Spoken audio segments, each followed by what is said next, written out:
Hello everyone, ఇవాళ మా హోమ్లో అయితే డైలీ వెజిటేబుల్ కర్రీస్ తిని బోర్ కొట్టేసిందని చెప్పి పచ్చడికి టేస్టీగా అనిపించే ఒక 3 వెజిటేబుల్స్ని అయితే పిక్ చేసి వాటితో వెజిటేబుల్ పచ్చడి అయితే ప్రిపేర్ చేసేసాను. ఆ టేస్ట్ అయితే సూపర్ ఉంటుంది. దోశల్లోకి అయితే మెయిన్గా ప్రిఫరెన్స్ ఇస్తాము. అండ్ ఏదైనా పచ్చడి మనం హోమ్ మేడ్ ఇంట్లో రోడ్ పచ్చడి కానీ ఇలా వెజిటేబుల్ పచ్చడి కానీ ప్రిపేర్ చేసుకున్నాక వేడి రైస్లో కొంచెం నెయ్యి వేసుకొని అప్పటికప్పుడు ఆ పచ్చడి కలుపుకొని తినేస్తుంటే ఉంటుంది సూపర్ టేస్ట్ కదా. సో మేమైతే ఈ వెజిటేబుల్ పచ్చడి ఎలా ప్రిపేర్ చేసుకున్నామో చూసేద్దామా. ఈ వెజిటేబుల్ పచ్చడి ప్రిపేర్ చేసుకోవడానికి మనం తీసుకున్న వెజిటేబుల్ బీరకాయను వచ్చేసి ఇలా లైట్గా పీల్ తీసుకోవాలన్నమాట. డీప్ పీల్ అయితే వద్దు, పచ్చడి కదా బాగుంటుంది కొంచెం పీల్ ఉంటే. సో లైట్ ఇలా అయితే తీసుకోండి. ముందుగా పోపు పెట్టుకోవడానికి 2 స్పూన్ల ఆయిల్ వేసుకొని పచ్చనిపప్పు, 1 స్పూను మెంతులు, 1 స్పూను ధనియాలు, ఈ 3 కూడా వేసుకొని ఫ్రై చేసుకోవాలి. వీటితో పాటు ఒక 2-3 రెబ్బల కరివేపాకు అనేది కూడా వేసుకొని ఒక బ్రౌనిష్ కలర్ వచ్చేంత వరకు అయితే ఫ్రై చేసుకోండి. తర్వాత దీన్ని తీసేసుకొని పక్కన పెట్టుకుందాం. ఈ ఫ్రై చేసుకున్న పచ్చనిపప్పు, ధనియాలు, మెంతులు, కరివేపాకుని అయితే పక్కన బౌల్లో అయితే తీసుకుందాము. ఇలా బ్రౌన్ కలర్లో వస్తే సరిపోతుంది.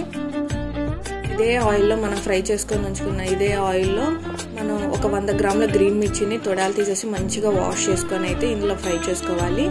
అండ్ వీటితో పాటు ఈ మిర్చితో పాటు మనం ఏ అయితే వెజిటబుల్స్ తీసుకున్నామో వాటిని 1 by 1 ఇలా కట్ చేసుకొని వేసుకోవాలన్నమాట. మరీ చిన్న పీస్ అవసరం లేదు, ఉడికినంత సరిపోతుంది కాబట్టి ఒక మాదిరి కట్ చేసుకోండి. ఫస్ట్గా బీరకాయ వేసుకున్నాము, తర్వాత దొండకాయ రౌండ్ షేప్లో అయితే కట్ చేసుకున్నాము. అండ్ వంకాయ, ఒక 1/2 స్పూన్ సాల్ట్, ఒక 1/2 స్పూన్ పసుపు అనేది వేసుకున్నాం. వెజిటేబుల్స్ మీకు ఎంత క్వాంటిటీలో వేస్తారో దాన్ని బట్టి మీరైతే వేసుకోండి పసుపు, ఉప్పు అనేది. అండ్ ఇందులో ఒక టమాటా కూడా వేసుకొని మగ్గనిచ్చుకోవాలి. వాటర్ అయితే పైకి ఇలా తేలుతున్నాయి చూసారు కదా. ఒక 5 minutes తర్వాత చూసినట్లయితే వాటర్ ఇంకా ఇలా కనిపిస్తూ ఉంటాయి. ఈ వాటర్ అంతా ఇంకిపోయేంత వరకు అయితే మీరు ఉడికించుకోండి. ఇలా కలుపుకుంటా మంచిగా. వాటర్ మళ్ళీ ఆల్రెడీ ఉడికిపోయినా కానీ వాటర్ ఉన్నా కానీ పర్లేదు, ఉడికించుకొని వాటర్ అయిపోయినంత వరకు ఇలా మంచిగా గ్రైండ్ వేసుకోవాలి. మనం ఆల్రెడీ ఫ్రై చేసుకొని ఉంచుకున్న పచ్చనిపప్పు, మెంతులు, ధనియాలు, కరివేపాకు, ఇందులో లైట్ కొంచెం జీలకర్ర వేసుకోండి.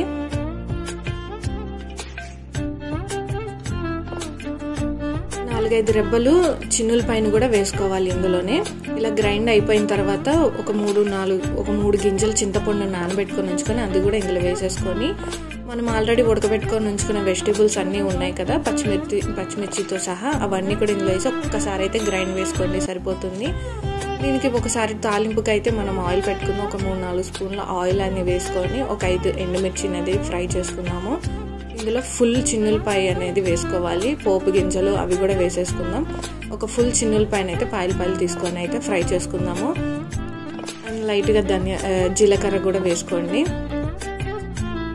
2-3 స్పూన్ల ఆయిల్, ఎండుమిర్చి, చిన్నులపాయ, జీలకర్ర మొత్తం వేసుకొని బ్రౌన్ కలర్ వచ్చిన తర్వాత ఫ్రై చేసుకోవాలి. కరివేపాకు జస్ట్ బ్రౌన్ కలర్ రాగానే మనం ఆల్రెడీ ఒక్కసారి గ్రైండ్ చేసుకొని ఉంచుకున్న చట్నీ ఉంది కదా పచ్చడి, వెజిటేబుల్ పచ్చడి, ఇది మొత్తం ఇందులో వేసేసుకొని ఒక్కసారి అయితే తిప్పుకోండి. ఎంతో టేస్టీ వెజిటేబుల్ పచ్చడి అయితే రెడీ అయిపోతుంది. పక్కగా తీసుకొని ఒక బౌల్లోకి చట్నీ అయితే తీసుకొని గార్నిష్ కొత్తిమీర అయితే జల్లుకోండి పైన. మంచి వెజిటేబుల్ పచ్చడి హోమ్ మేడ్ కదా, చాలా టేస్టీ ఉంటుంది. మనం టిఫిన్ సెక్షన్స్లో దోశలోకి అయితే ఇంకా సూపర్ ఉంటుంది. వేడి రైస్లో నెయ్యి వేసుకొని తిన్నా కానీ చాలా టేస్టీ ఉంటుంది. మేమైతే ట్రై చేసాము, మీరు కూడా నచ్చితే ట్రై చేయండి.